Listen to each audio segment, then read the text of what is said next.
J'ai vu des internes pleurer, j'ai vu des chefs s'énerver, être en tension.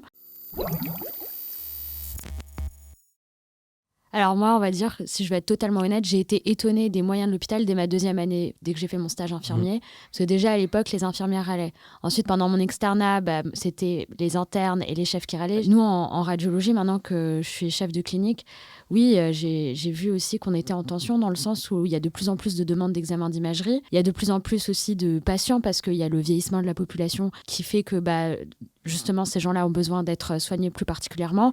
Il y a les maladies chroniques. Il y a plein de raisons qui font que la demande, en fait, elle est hyper importante.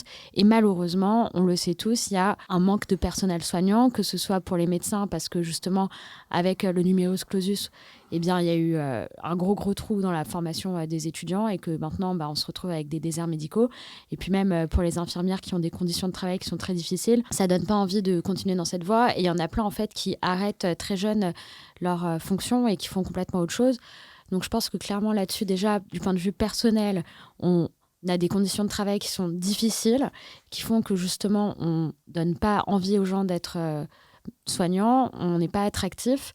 Du point de vue conditions de travail, mais aussi du point de vue rémunération, je parle dans le milieu hospitalier du moins, les salaires sont complètement dérisoires, ce qui fait que forcément, les structures privées sont plus attractives parce qu'elles paient mieux et parce que les conditions de travail sont censées être plus favorables.